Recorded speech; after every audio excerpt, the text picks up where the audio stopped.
Hi guys, this is gonna be my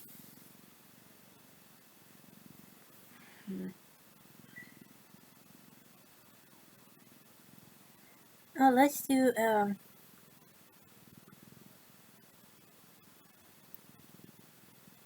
another yoga tonight. So probably Wednesday or Thursday I will do it. Last interview with serial killers before electrocution.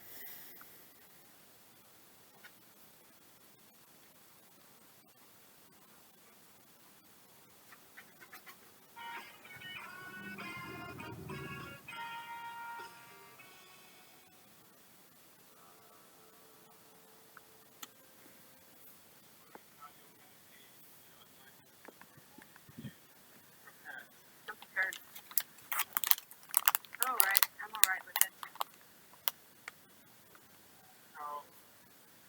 I'm alright with it, but like I said, remember, let them know that I know that the cops knew who I was after Richard Mallory died. I left prints everywhere, and they covered it up. And let me kill the rest of those guys to turn me into a serial killer. I know they did, because I was no professional serial killer or anything, or murderer, whatever you want to call it. I wasn't professional at what I was doing. Eileen, Did some sloppy work, and I left how have you prepared yourself for tomorrow morning? I'm all right with it. Yeah, I'm ready to go.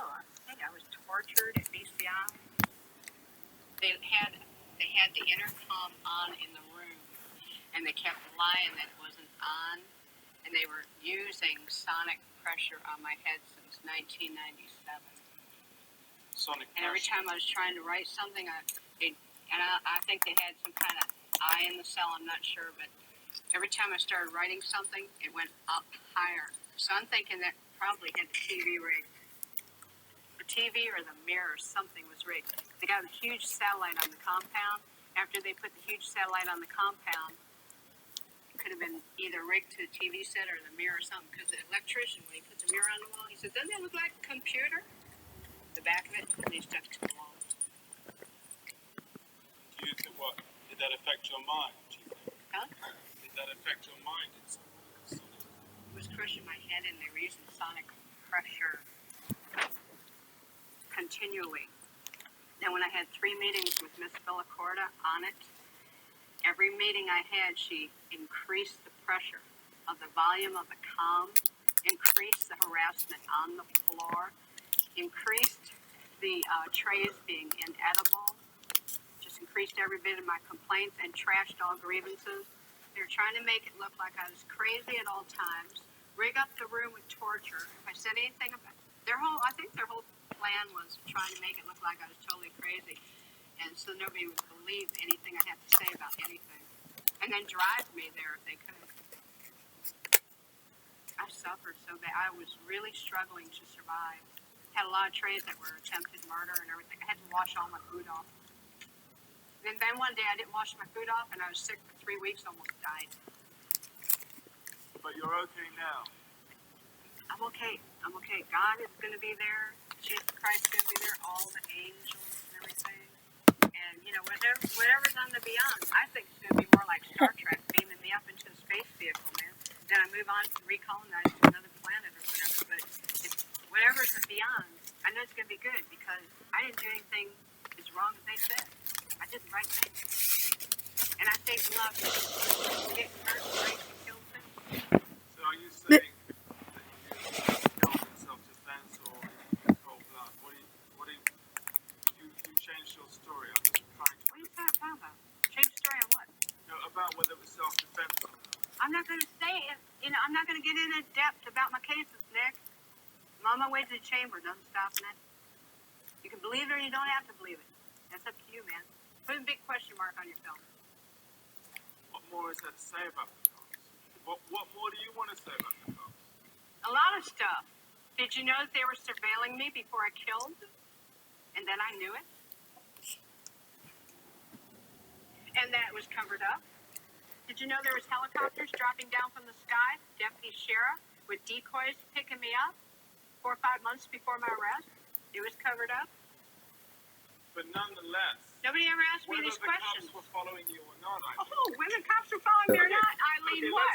let's say the cops were following you. Yeah? Let's say they were following you. Uh-huh. They did everything that you're saying they did. Uh-huh. Nonetheless, Yeah. you killed 7 men. Yes, you And did. I'm asking you, what got you to kill the 7 And I'm men? telling you because the cops let me keep killing them, Nick. Don't you But get it? not everybody is killing 7 people. So there must have been something in you that was getting you to Oh, do you that. are lost, Nick. So I was a hitchhiking hooker. Right. Running into trouble. I'd shoot the guy if I ran into trouble. Physical trouble. The cops knew it. When the physical trouble came along, let her clean the streets. And then we'll pull her in. But how That's come there why. was so much physical trouble? It was all in 1 year. 7 people in 1 Oh, year. well. Oh, well. But why not say now? Because I'm out of retaliation for taking my life like this and getting rich off it all these years in total pathological lying. Yeah, thanks a lot. I lost my fucking life because of it. Couldn't even get a fair trial. Couldn't even get a fair investigation or nothing. Couldn't even have my appeals right. You sabotaged my ass society and the cops and the system. A raped woman got executed. It was used for books and movies and shit. Bladder climbs, the election, everything else. I got big finger in all your faces. Thanks a lot. You're an inhumane bunch of fucking living bastards and bitches, and you're gonna get your asses nuked in the end. And pretty soon it's coming. 2019, a rock's supposed to hit you anyhow. You're all gonna get nuked. You don't take fucking human life like this and just sabotage and rip it apart like Jesus on the cross and say thanks a lot for all the fucking money I made off of you. And not care about a human being and the truth being told. Now I know what Jesus was going through. They've been trying to tell the truth, and I keep getting stepped on. Concerned about if I was raped, I'm not giving you book and movie info. I'm giving you info for investigations and stuff, and that's it.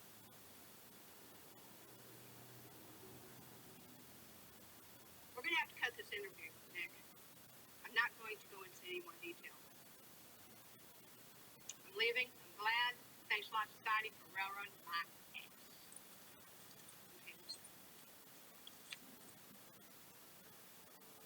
Okay, People want to know the truth and the honesty of it.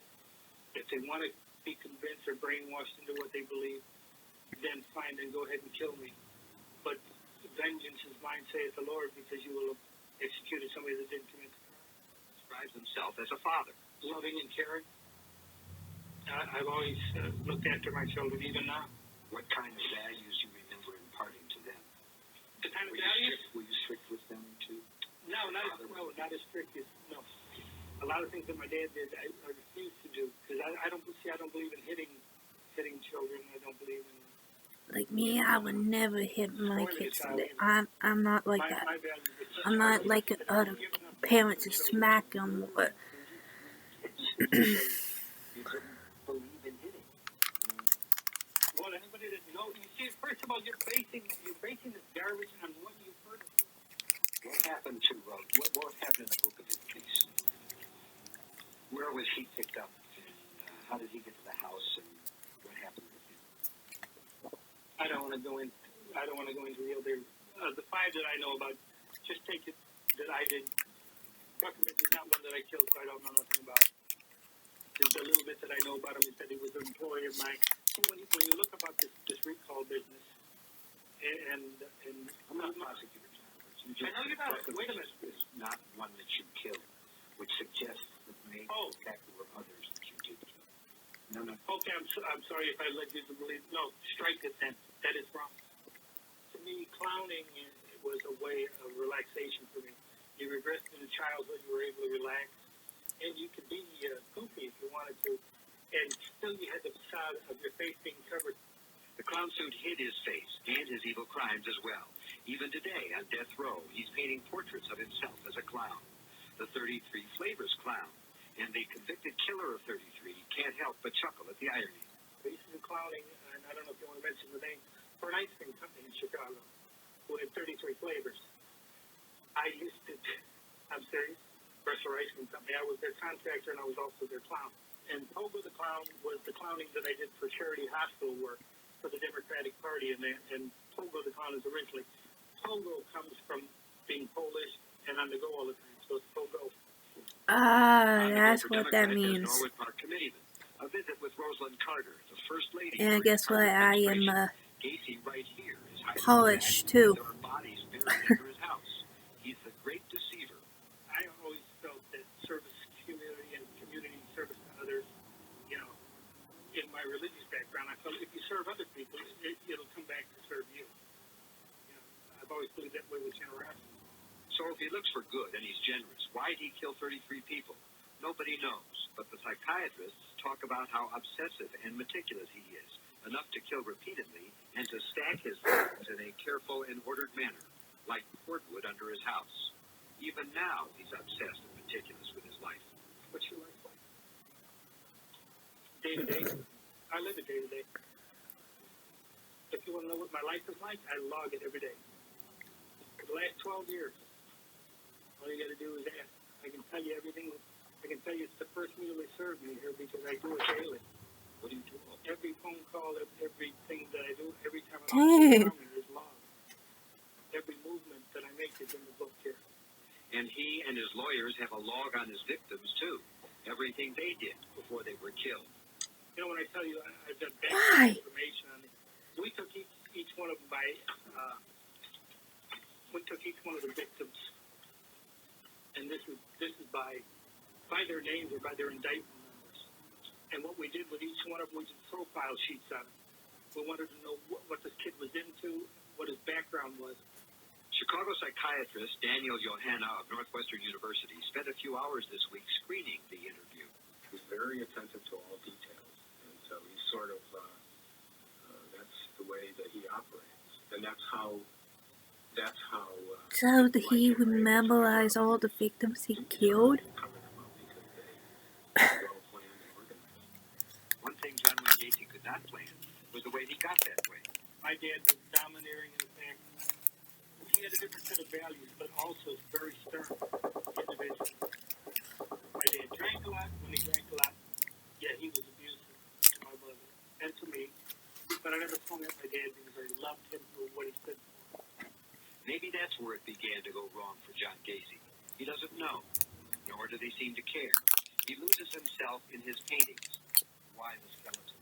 This was done by request. Somebody requested a skull clown, and That's my the script. punk rockers and the undergrounders like that stuff there. This is Christ, as I see him in myself.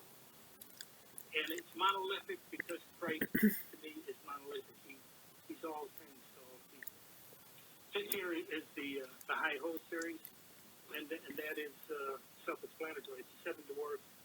And they've always stuck to me as a great child painting. And so I've done a series of High Ho series paintings. And this is the 1990 one. This is called High Ho Around the Campfire. It's Oh, wow. Walt Disney is a mentor for me because I've always enjoyed his creativity. And the Seven Dwarfs, if you actually look at all the faces, they represent the seven different moods that most people get into.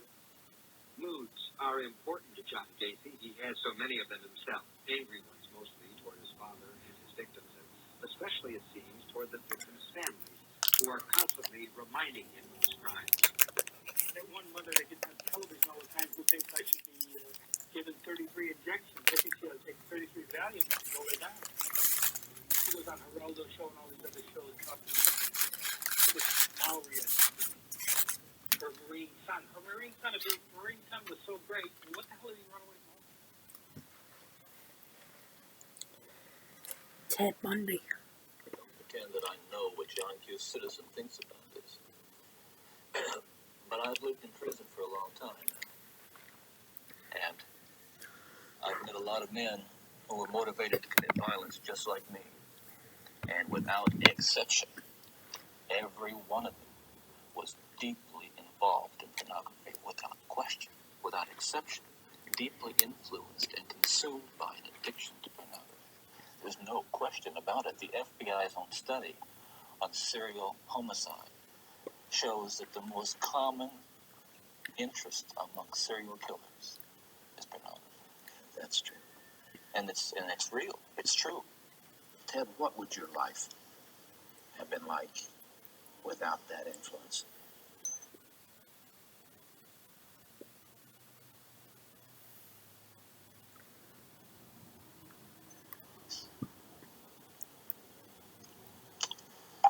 You can only speculate.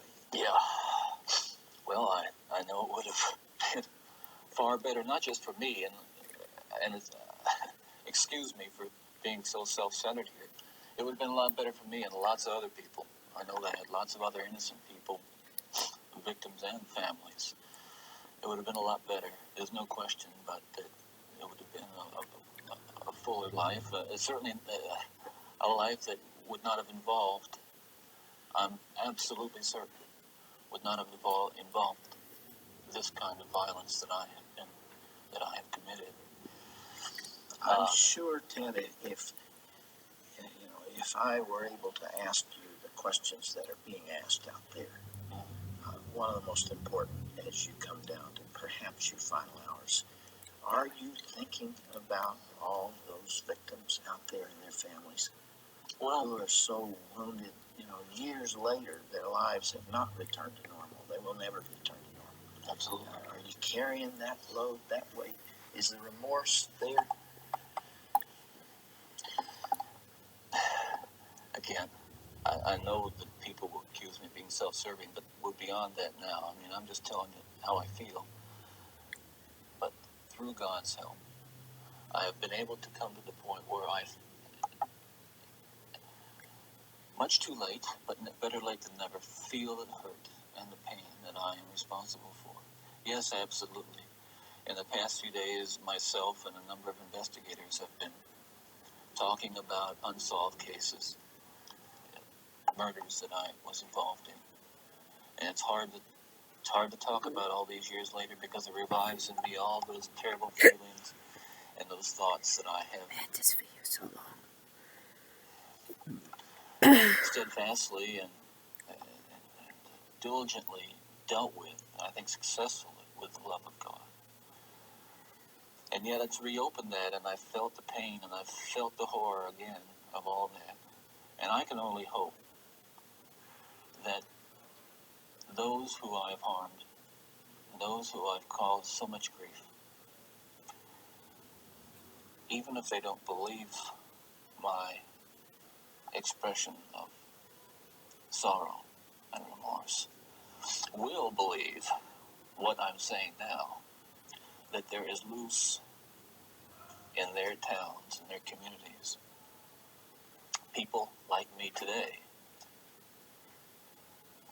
whose dangerous impulses are being fueled day in and day out by violence in the media in its various forms, particularly sexualized violence.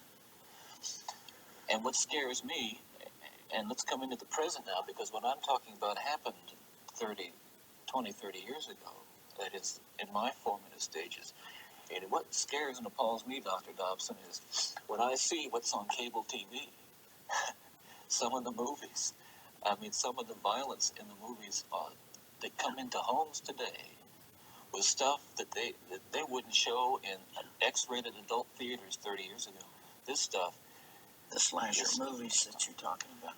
that stuff is, I'm telling you, from personal experience, the most, that is graphic violence on screen, particularly as it gets into the home to children who may be unattended or unaware that they may be a Ted Bundy who has that vulnerability to that predisposition to be influenced by that kind of behavior, by that kind of movie, and that kind of violence. There are kids sitting out there switching the TV dial around and come upon these movies late at night, or I don't know when they're on, but they're on, and any kid can watch them. It's scary when I think what would have happened to me if I had seen. That was scary enough. I mean, that I just ran into stuff outside the home, but to know that children are watching that kind of thing today, or can pick up their phone and dial away for it, or send away for it. Santa sounds like getting ready. I have to that hate me inside. now get 49% off menu price pizzas for carry out from 4 to 9. Order online with Domino's Carside Delivery. Can you help me understand this desensitization process that took place? What was going on in your mind? Well, by desensitization, I describe it in specific terms is that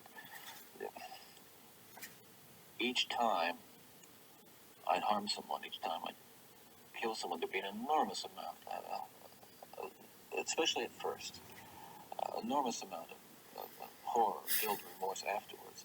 But then that impulse to do it again would come back even stronger. Now, believe me, I didn't. The unique thing about how this worked, Dr. Dobson, is that I still felt in my regular life the full range of guilt and remorse about other things, regret, and You had this compartmentalized. very well focused. The final murders that you committed, of course, was apparently little Kimberly Leach, 12 years of age. I think the public outcry is greater there because an innocent child was taken from a playground. What did you feel after that? Were there the normal emotions 3 days later? Where were you, Ted? I can't really talk about that right now. That's It's too painful. I would like to. I'd like to be able to convey to you what that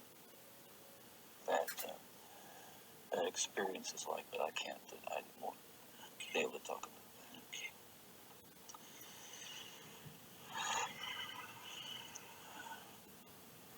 I can't begin to understand. Well, I can try, but I'm aware that I can't begin to understand the pain that the parents of these children that and these young women that I've harmed feel. And I can't restore really much to them, if anything. I won't pretend to, and I don't even expect them to forgive me, and I'm not asking for it. That kind of forgiveness is of God, and if they have it, they have it. If they don't, well, maybe they'll find it someday. Do you deserve the punishment the state has inflicted upon you? That's a very good question, and I'll answer very, very honestly. I don't want to die. I'm not going to kid you. I'll kid you not. I deserve certainly the most extreme punishment society has, and I think society deserves to be protected from me and from others like me. That's for sure.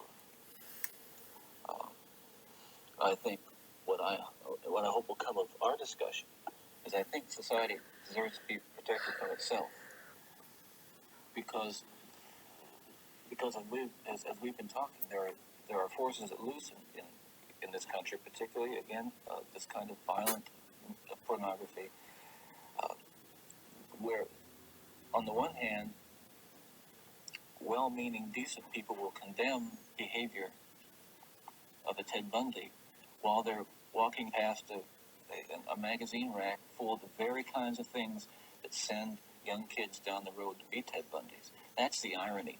We're talking here not just about more. What I'm talking about is going beyond retribution, which is what people want with me. Going beyond retribution and punishment, because there is no way in the world that killing me is going to restore those beautiful children to their parents and correct and soothe the pain.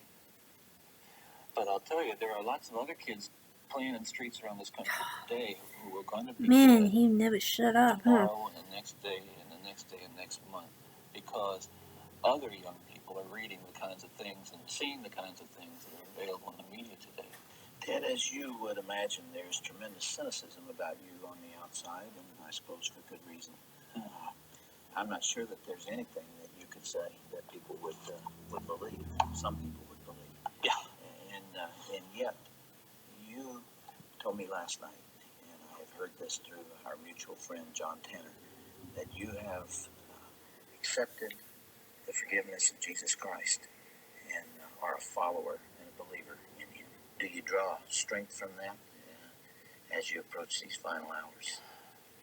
I do. Alright, guys. I will see you in my 6th one. So I see you then.